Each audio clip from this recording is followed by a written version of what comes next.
Call to order the Korea Planning Commission Work and Business Session, Tuesday, August 27th, 2024.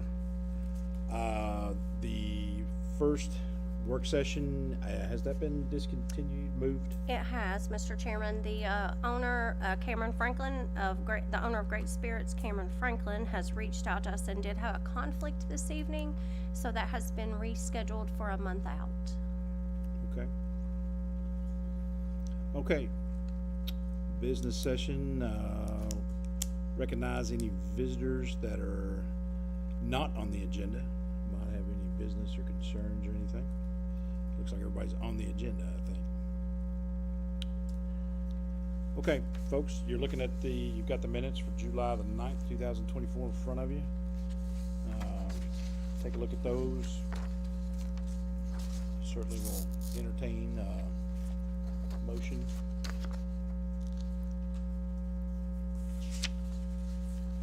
Mr. Chair, I move we approve the Planning Commission minutes from Tuesday, July 9th as presented, please. I'll second that. A motion and a second. All in favor, say aye. Aye. Any opposed? Motion carries. Okay. Mr. Richards. Mr. Chairman, I wonder, Amanda, so the minutes from that Tuesday, July 9th, were all about the Land Management and Development Ordinance, which the Berea City Council has since passed.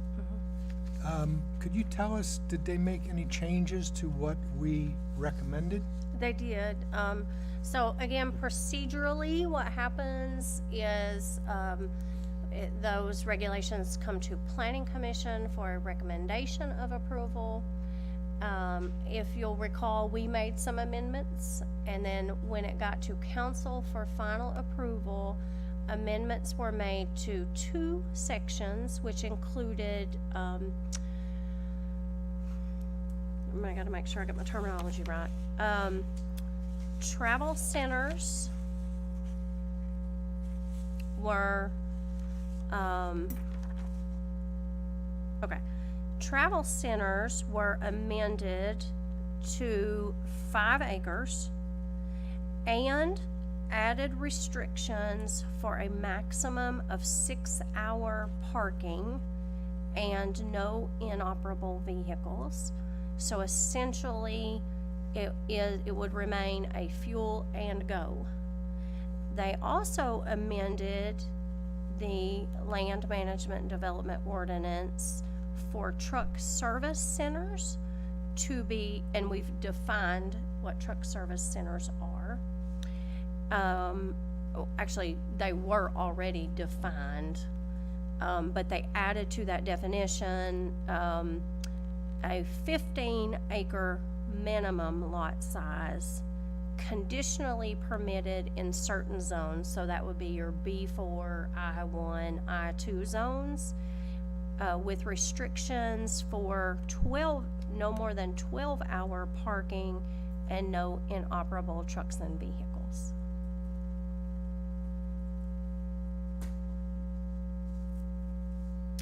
And those documents are in print right now. As of today, the new document, the adopted document, has been uploaded to the city's website, and we are in the process of getting them out to city employees right now.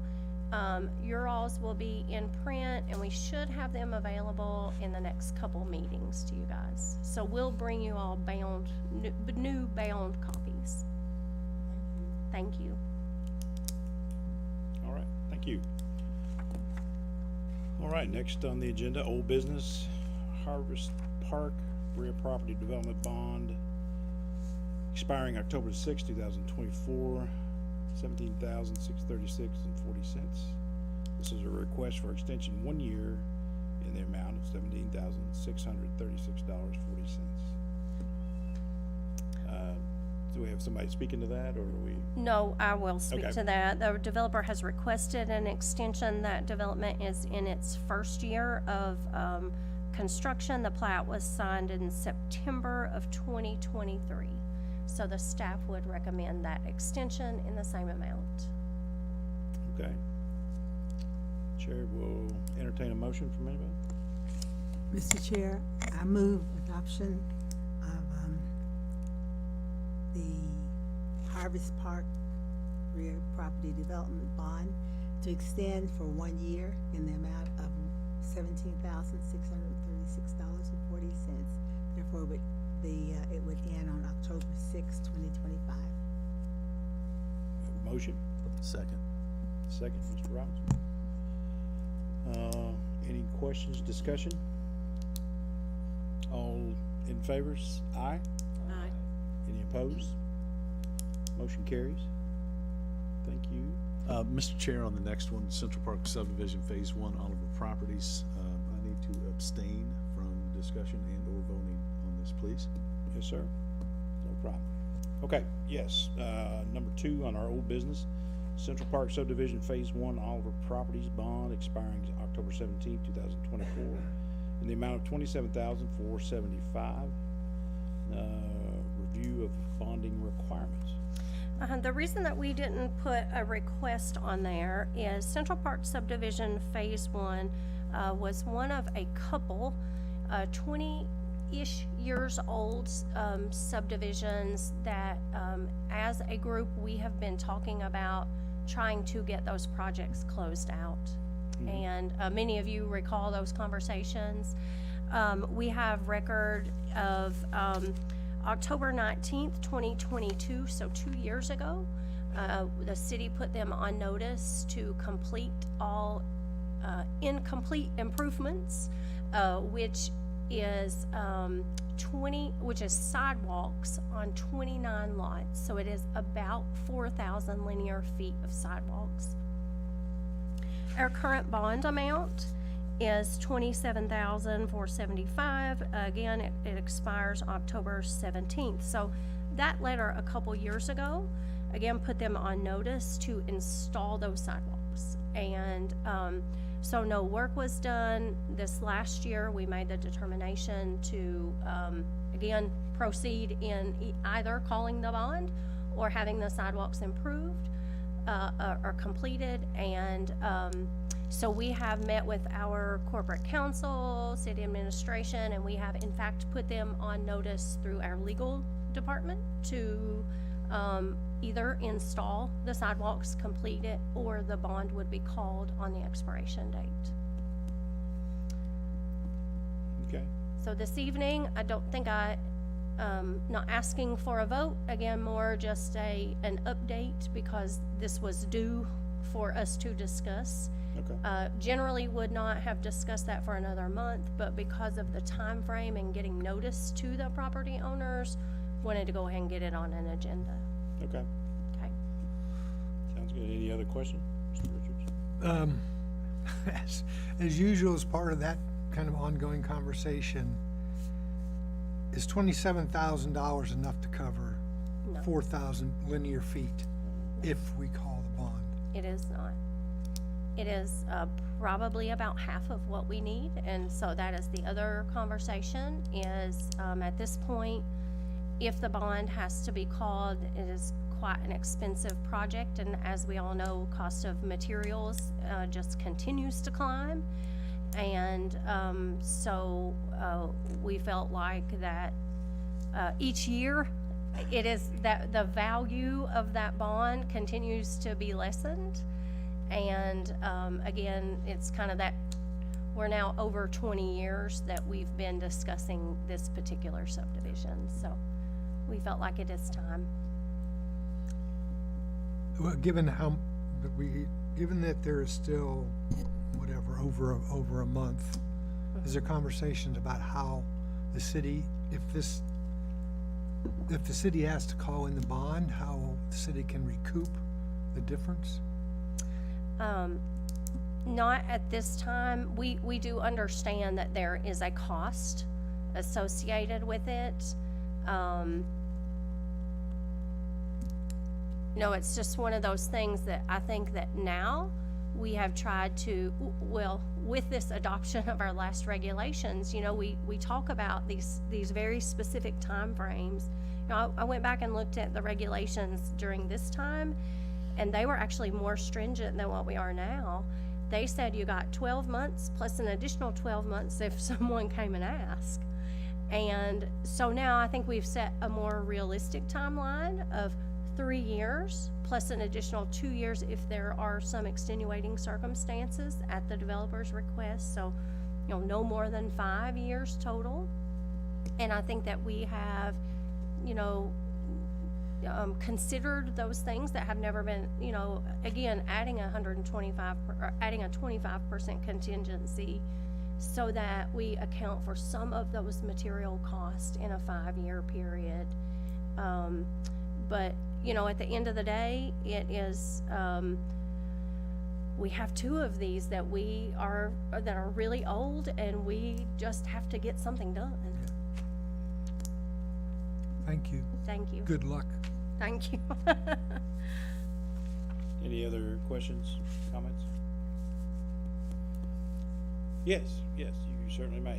Just step up to the microphone and introduce yourself and Hi, I'm Carla Jennings Bates. I manage the office property. I do something for all of our properties, whatever they tell me to do. What I can tell you, I did get an email. Apparently it came in Friday after hours. We had a family emergency yesterday and I was not in the office, but I did get it today at noon, talking about this bond.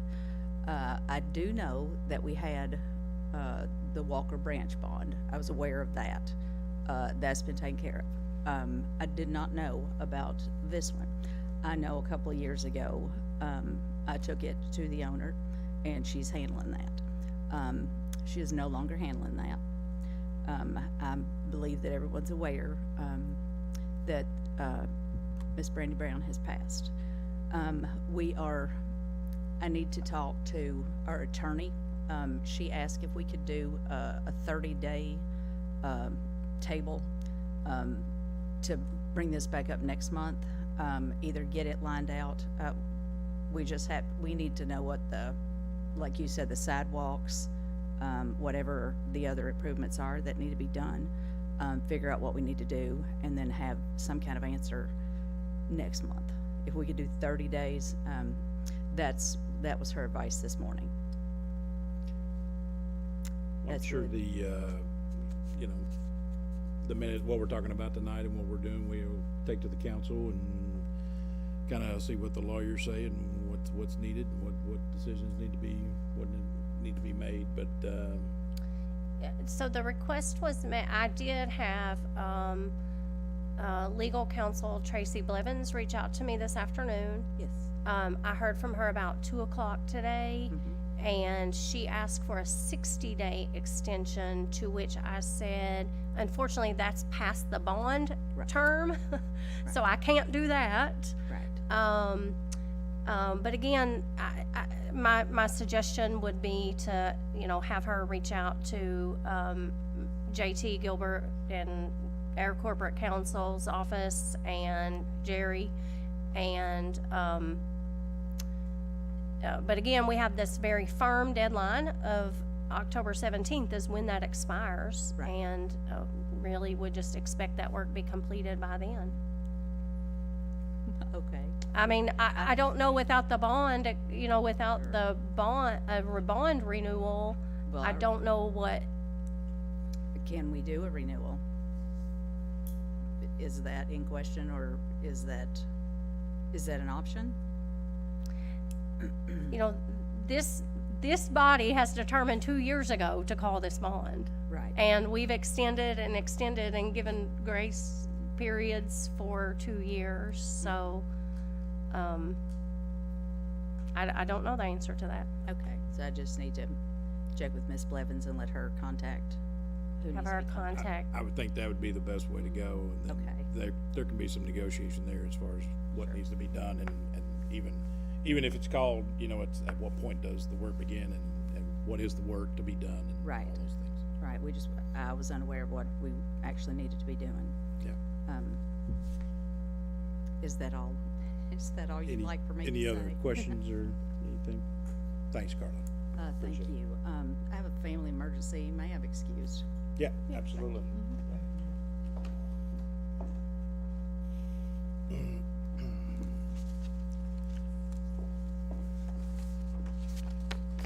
Okay.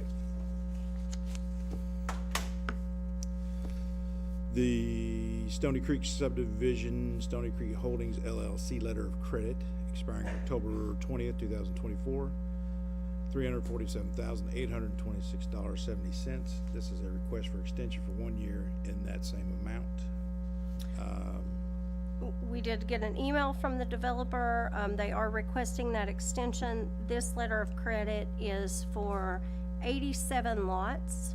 It encompasses Unit 3, Phases 1, A, B, and C, and that boulevard entrance at Wildwood Way. We have been, that is certainly an active and ongoing job site, and the staff would agree to that extension of 1 year in the same amount. So I got a quick question, just so I'm not confused. When did the time clock, so to speak, on this particular bond start? So I would, so Phase 1A was signed in 2022. And, but Phase 1C was not signed. It was within this last year. It was approved in April of 2024. So my opinion would be we would start the time clock when the most recent phase began. So basically, we would be in the first year for this entire development. Because they chose to phase each of these, we didn't really start that last phase until this year. It's all under one bond. Okay. So entertain a motion for the Stony Creek subdivision extension. I move we extend the Stony Creek's subdivision, Stony Creek Holdings LLC letter of credit that expires October 20th, 2024 to October 20th, 2025 in the amount of $347,826.70. Have a motion? Second. Have a second? Thank you. All in favor, say aye. Aye. Any opposed? Hearing none, motion passes. Okay. Old business.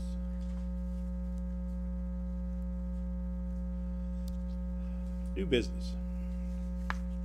Stony View Estates.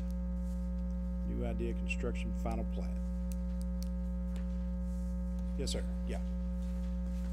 Be sure and introduce yourself.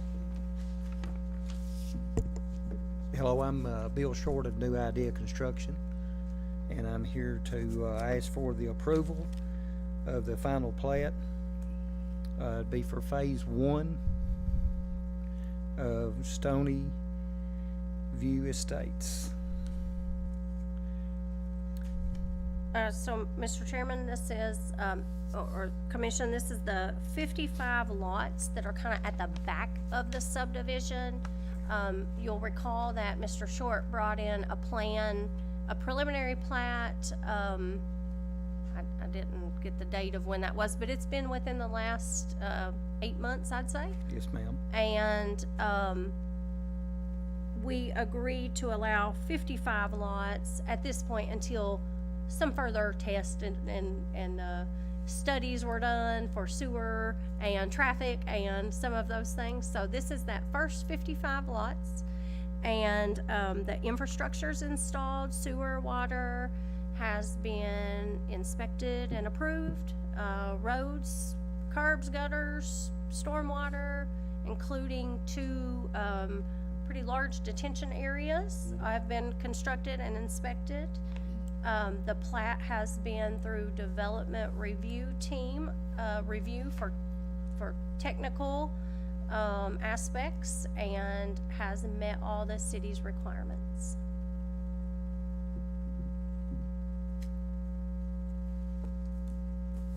Okay.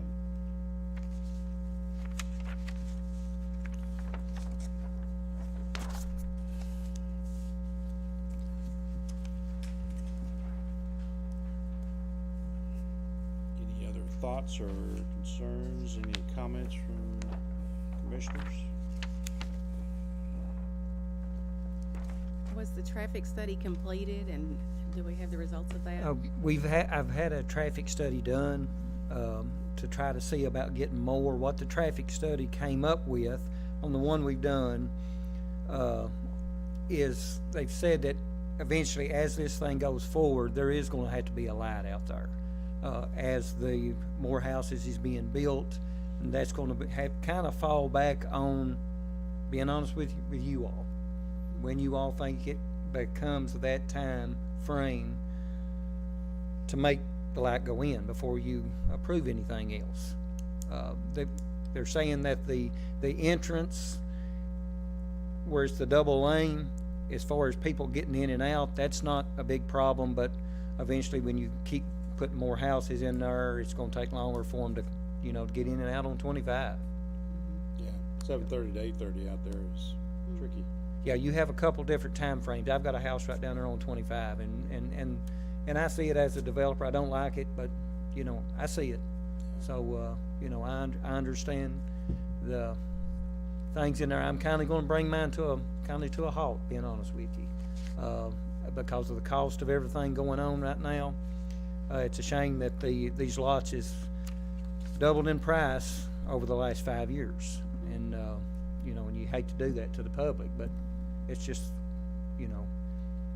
the cost of everything's just went up so much that, and everything else that comes in play here is, I feel like I just need to stop for a while and till some other things get solved and another entrance. Hopefully we've got another project that's already been approved.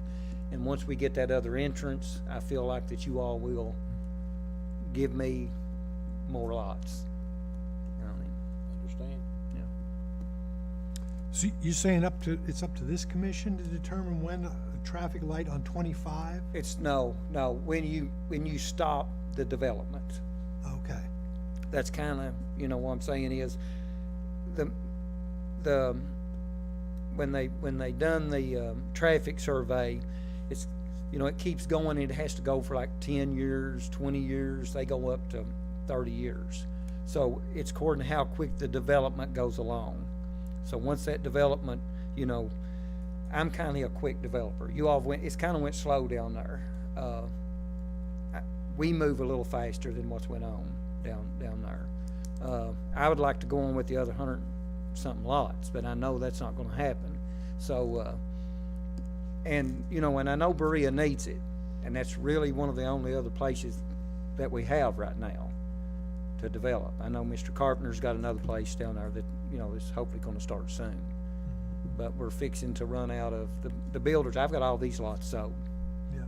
So that, they're sold, they're asking me when I'm starting the next phase, and I said, well, I can't, because Amanda's done put the word on me that y'all are not gonna approve anything until then. So, I'm hoping Wendell and them's got that other phase that you all have already approved. Once they get up to that other entrance up there, I'm told that hopefully the county's gonna be okay with getting that other entrance and opening it up to 25. And then I'm hoping to come back to you all, and maybe that'll do the trick. And that's how it would work and should work, Yeah. is that,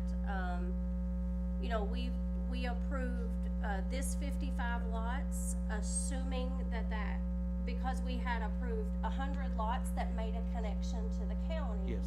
Well, just because different developers develop different speeds, and, that connection has not been made as of today. So, what we wanna just make sure of is we gotta protect our developers. We need housing. We know that. We're gonna talk about that a little bit later too. And, this certainly is a great place to do it on the, from kind of a long-range view, it's a great place to do it, but you have to consider all of those things together.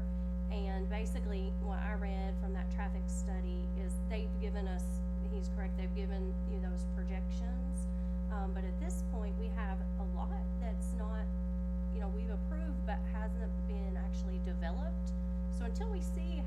actually goes, you know, that may make a difference. But again, it ought to act that way in that, we have this traffic study that says, here's your need, and then the commission determines at what point we say, you know, let's hold up or go for it. So does the county planning commission, are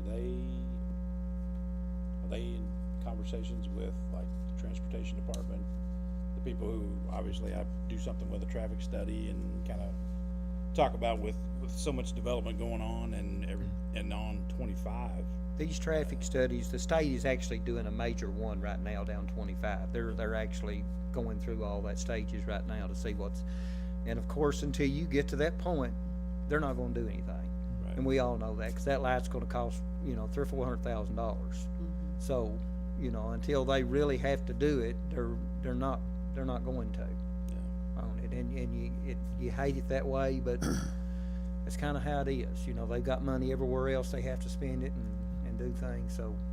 But there is but now they do turn this over to the state. Whenever there's a traffic survey done, they actually send that to the state, too, so they can look at that. Okay. I got a question, unless this is proprietary information, like what's the average lot cost? The average lot cost, these lots has cost me almost $40,000. As far as the land and the cost of the development. Yeah. That's just unbelievable. In Richmond, for the same lot, I'm getting $60,000. Down here, I'm only getting, well, I had them priced for 50. I'm not ashamed to tell you, I had them priced for 50. And then I sold them, if they bought 5 or more, I sold them for 46. Well, most of the people building down there is the ones that's bought them. Well, they're the ones that have bought them. And, so, but that same lot I can build in the county, or I can build in Richmond, and I can get $60,000 for it. It's a big chance in development. That's the reason so many people went broke years ago, is because if this economy the way it is right now, if you ain't careful, I'm very blessed that I've got these sold, but the only reason I've got them sold is there's nowhere else for them to go. Yeah, nothing else is available at this time. But if there was a lot of development going on, then they wouldn't got sold that quick. So you take the interest rate, is what it is now. It does not take it long to catch up with you, and your profit goes way down. And you have to, when you sinking $2 million in that, I mean, you take 8%, that's a lot of interest. Well, I hope you'll attend some of these, public sessions we're having in the next month or two. Yeah, I would love to. I came to the one that had the discussion before. Yeah, And anything I can do, I mean, I know a lot of you, and this is my hometown. I'm not going nowhere, so. yeah, we appreciate that. I love this town. Other questions, comments? Do we need a motion for approval of final plat? Chair entertain a motion. I make a motion to approve the final plat for Stony View Estates, new idea construction as presented. Do we need to say phase 1, or do we just need to, Phase one. All right, phase 1. no, it wasn't there, but I heard him say it, so. Second. It wasn't on the agenda either, but it should be phase one. Okay, so we have the, motion for the approval, Stony View Estates, new idea construction, final plat, phase 1. We have a second, Ms. Olinger. All in favor say aye. Aye. Any opposed? Motion carries. Okay. Now, we have the Stony View Estates, new idea construction, bond approval. Is this phase 1 by chance? Okay.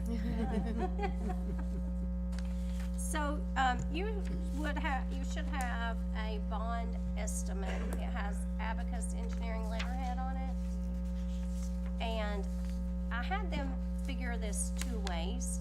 And the reason I did that is, so we did it at the standard. Now, I will mention, I got a little confused myself today, and I told them we had to use the new regulations, but they had actually submitted for their final plat for approval under the old regulations. So we had them figure The sidewalks at $17 a linear foot for 6,000 feet at 1.15%. So adding that 15% contingency was $117,300. And then their asphalt for the total amount with the 15% contingency is 101 for a total of 218,551.40. However, the developer has installed the top coat of paving. So he did that during the preliminary plat approval process and with the infrastructure.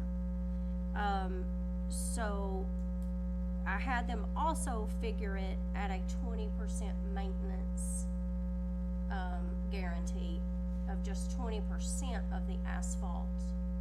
Now, we now have that, we've discussed this in the past, we've allowed provisions for that in the past, but I wanted you to have the numbers in front of you and get formal approval either way, because it is now in our regulations that if the developer chooses to install the surface coat, that we would allow them to do that and maintain a 20% maintenance guarantee. So I've had Abacus provide both options for bond amounts. And again, that final coat of pavement is installed. And actually, if you'll recall, we did that on a previous phase of Stony Creek subdivision, which was the bond we considered this evening.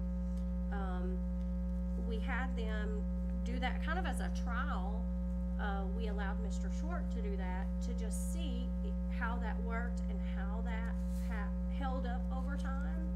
And I will say that everyone from Public Works, my office, I think developer, I think engineer on all ends, we agree that that is certainly a better practice to go ahead and put the Yeah, surface. it helps control the water so much better. It gets it where it needs to go. If you don't, it lays on the roadway and you end up having problems there, and especially in the winter time, because you'll have it ponding up there and then it freezes. So it's a little safer too. So just to clarify, the sidewalk for $117,300, that stays is. And then the other two options are the total asphalt surface or the 20% maintenance. And that's where the 134,908.84 comes in. Correct. Okay. So it's a either or, and again, so it's either 218,551.40, and that's if we are going to ask them to bond the top coat, the entire cost of top coat of pavement, Which they've already which put they have down. installed. Yes. Why would we do that? Well, so when I asked them to do that, that regulation was not in place. Yeah. So we were in limbo, and I said, go ahead and figure it both ways, because we're proposing this, but it's not in effect yet, right? And so I didn't want to make assumptions that it would be approved. She didn't want you all to think she was stepping over you. I really, thank you, I didn't. So if we were to approve the 134,908, we wouldn't be remiss, right? I mean, No, in fact, that's what I would recommend, Okay. because because the surface pavement is there. Again, we have shown in this last development that those heavy trucks can drive on that pavement and it does not tear them up, and it doesn't cause, so far, now again, we only have a few streets, but so far, it has done really well, and we've really kind of all agreed that that's the way it should be done. Okay. I got it. Thank you. So that lends me to, the math, right? And the bonding is for both sidewalk and asphalt. The one at the 20% is only for asphalt, correct? The 134,908.84. Uh-huh. It includes 117.3 for sidewalk, at 15% with a 15% contingency. And it includes 20% of the cost of the surface coat of asphalt. And we wouldn't, so that wouldn't be for incomplete improvements, that would be as a maintenance guarantee, so that if something tore up, we would Right. have the money to fix it. So, to make sure the gazintas and takeaways are right, okay, as Jethro would say, does the 117,300 for the sidewalks need to be added into the 134,908, making a total of 252,208? It's in there already. 117,300 plus 17,608 for the asphalt maintenance equals 134. Okay. The problem is the format, the way the others Right. formatted is confusing, Right. unless I'm wrong.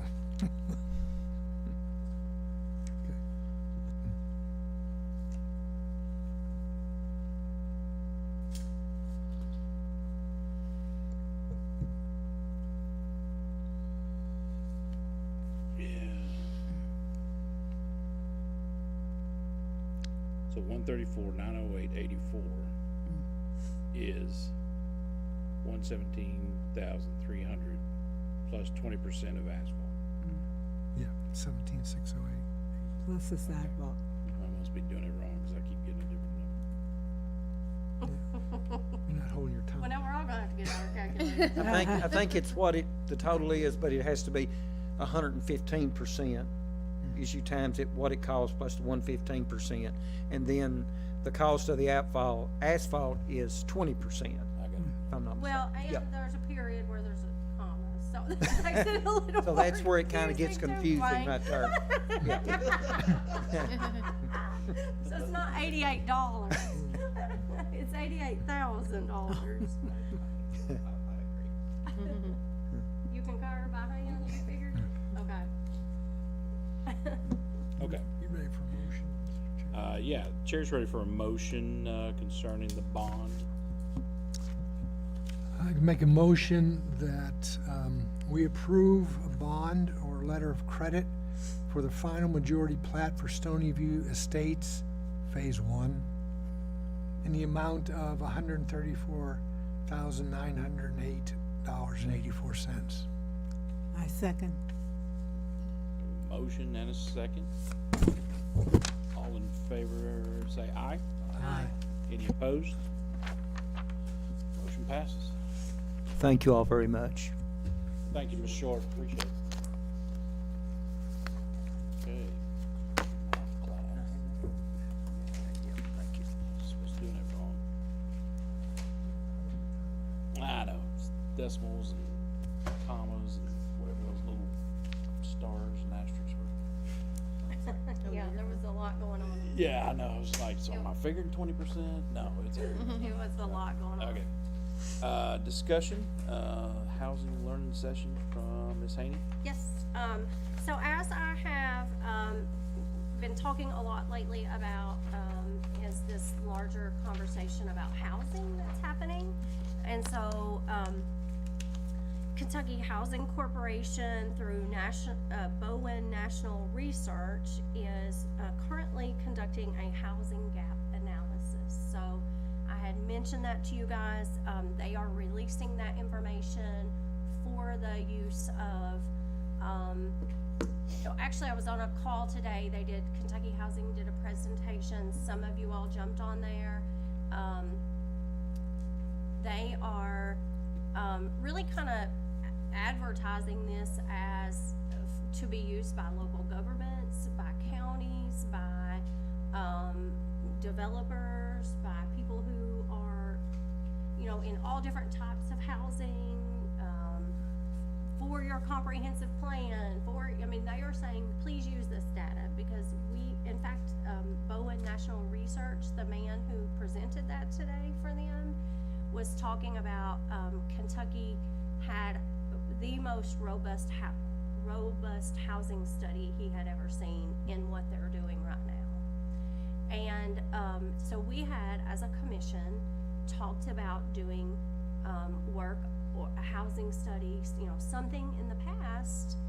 And when this came up, you know, what you realize is if you have good data you could use, let's use the good data, right? And so this is new and current, and as we know, our comprehensive plan is coming next year, so we will be involved in updating our 5-year plan. I think that the city has done, a really good job, Planning Commission has done a really good job in, you know, thinking about what the city can do for this bigger housing conversation, and it's certainly not an easy answer. But a couple of us, I want to give some credit to Martin and Stephanie. They helped me to put together some people who would, some entities that would come in and help to educate us on what is actually going on with housing right now in Madison County, and how can we use this information, and then what services are available. So I'm really happy and pleased to announce that we sent you this flyer today, that we are going to host a housing learning session.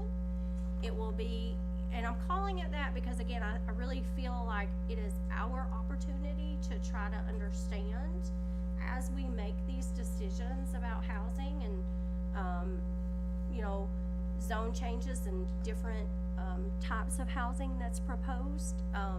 You know, I want us to have good information and good information to share with other community members. So our guest speakers, Kentucky Housing Corporation is going to be our first speaker, and they are going to tell us about their study, give us some of the facts from that. So just to kind of put that in perspective a little bit, they released the phase 1 of their study last month, and it was basically a 1-year analysis, and I'll talk about that a little more in a second. And then their second phase, which just released last week, is a 5-year housing gap analysis. And so they look at rental, home ownership, how many people are traveling from different counties, you know, how many people actually live where they work. And they did this for every county in Kentucky. And and just the way that they are sharing this information is incredible. They are happy and willing to come and talk to whoever will listen to them, which I really appreciate. So they're gonna come talk to us on September the 10th. That'll give us kind of an overview of what the housing gap analysis says, you know, what they're hearing from other communities. And then after that, we have Habitat for Humanity and FAHI coming on September the 24th. Again, they're just going to be here to tell us about the services that they offer and how can they partner with our community. And then October 8th, USDA Rural Development and Section 8 are coming to speak to us. I have told everyone that I can, you know, kind of plan for 20-30 minutes each to speak, and then maybe some questions from us but you know, we don't want to make these long and drawn out. We want to try to, you know, I want to try to preserve some of their time too, and so I kind of set them up as about 30-minute sessions each. So we're really excited. We'll have those during just our normal Planning Commission dates for that. And then just to kind of give you a little quick idea, I ran some numbers about what their phase 1 said. Their phase 1 for rental and home ownership said that for our area, like, and what I did is I took Madison County's numbers and I figured just our population percentage based on that. And so they're saying that we need about 400 more housing units a year. And that would be rental and ownership. Approximately 160 of those would be new homes. And so they're really, and I think you'll hear a lot of this from Wendy in September, they are really talking about a lot of different types of housing and what level income needs more housing versus other levels of income. You know, how much of these need to be rentals? It's a very extensive. But we are averaging about 75 new homes each year. Now, Melissa and I average that over a 5-year period. So in the last 5 years, we've been building about 75 new homes. So you'll see how that kind of compares. Now again, we've done some things to try to help development. I think that, you know, decreasing the lot sizes and allowing for accessory dwelling units, you know, doing the things that we can put in our regulations. You know, we've done that. We are far ahead of a lot of communities when you talk to, these planning groups in terms of regulations, which I'm very proud of. And, but I think that what this will do is, again, just kind of put this all in context. The other thing in terms of the comprehensive plan is at the last comprehensive plan, we, I think I had my number here, but my notes are so scattered. Let's see. I think it was off the cuff, I'm gonna say, there was, how many acres?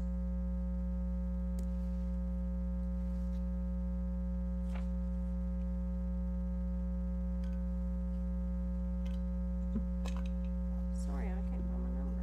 I think, and I'm gonna say this off the cuff, I think that there was about 1,600 acres that we identified as these kind of larger chunks of land in the city that at the last comprehensive plan, we changed on the future land use map to single family or some type of residential housing to basically get prepared for this.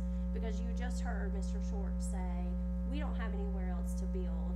I think we as a commission have to look at those areas of town where we have good roads or where good roads can be installed and where we have good connectivity and where we have good infrastructure and sewer availability and water availability. And, you know, you have to look at all the aspects. But I think that will be the focus, is identifying those areas that can be developed for housing in the city. And so I think we had a really good start on that at the last comprehensive plan. I think what will end up is that we will do a lot of focusing in this comprehensive plan on both housing and land use sections of that comprehensive plan. So again, just wanted to get the information out. Please share this with whomever you would like. We will be sending it to council, to our local legislators, to Berea College, I've got some local developers, not some, all local developers. And, but feel free to share this. Again, it's not going to be, what I don't want it to be is, I don't want our presenters to feel like they're in a hot seat, like they volunteered their time to come and speak to us. We want to just learn from them. And, you know, the reality is that it is a statewide, it is a national issue right now, and it's really just about finding good solutions. So, excited, hope you guys can attend those. Sounds great. Thank you. Just to piggyback on that, I did wanna say, just like she said, that, you know, because I'm a realtor, we do a lot of, states, you know, we know what county to county, what is going on county to county.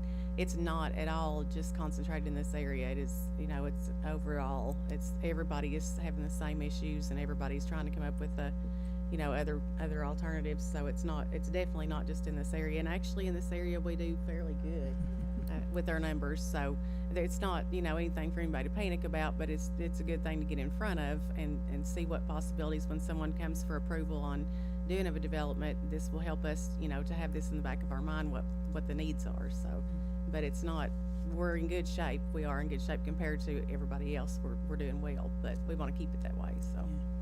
It was, just say that it was an excellent presentation today. I thought, wow. And of course, I'm sitting there taking snapshots of my screen, and then at the end, they said, they're gonna send that to all. That was some stuff, some information I really thought I just wanted to jot down. I couldn't jot it down so fast. I had to take snapshots. But it is an excellent presentation, and I think we will really be able to utilize it effectively. Do you think that part of the issue is some of these corporations coming in from out of state and buying up property? You know, they talked about contributing factors today, and they talked about not just corporations buying large amounts of tracts, but they talked about just people relocating from other states to this area. You know, there's one subdivision that I know that I'm pretty sure every resident except for maybe 2 or 3 are from out of state. And it is amazing when you talk to these builders, you know, they'll say, this one's coming from, you know, New York, and this one's coming from California, and this one's coming from wherever, but Texas, and it's amazing to me the people that are relocating to this area. I think cost of living is one of the things that they identified as an enticement for people to come. They talked about building material prices. They talked about just all kinds of different, why is this a problem? And one of the other things they identified was that the economy, in terms of housing, never rebounded from 2008. That was one thing I recalled from, you know, so you had this at least 5 or 6 year gap where hardly any building or development happened. I mean, you know, if we put it in context to us locally, you know, we're still talking about 20-year-old subdivisions, right? And we know we have Stony Creek, for example, you know, sat there for lots of years where it just didn't get that momentum until it does, and then it, you know, picks up and actually develops. But I think we were not the only community that had people in 2008-9 that came in and put infrastructure in prior to that plan to develop, and then, you know, the land just had to sit. So there are lots of, but they talked about a lot of identifying factors as to what's causing this, and I absolutely believe that those corporate, you know, I've been in conversations about how Airbnb affects it even, you know. So I think it's just lots of factors. Yeah, I've been fortunate for the last 8 months to have the time to dive into that. And it is complicated, right? All those factors, interest rates, you know. Shoot, I was a builder in 2007, and then I stopped, right? 2008. And yeah, and the data has got to be a little overwhelming today. I attended in person in a group in Lexington, and I shared with those folks, you know, what we're doing here at these sessions. And they were like amazed and surprised, right? Little old Berea is going to have these public meetings and talk about housing, and nobody else is doing that, right? So I think we can pat ourselves on the back for being out in front. Okay, other comments, thoughts? All right, well, if there's no other business, we'll entertain a motion to adjourn. So moved. Do we need a second? We got a second. Everybody approved? Say aye. Aye.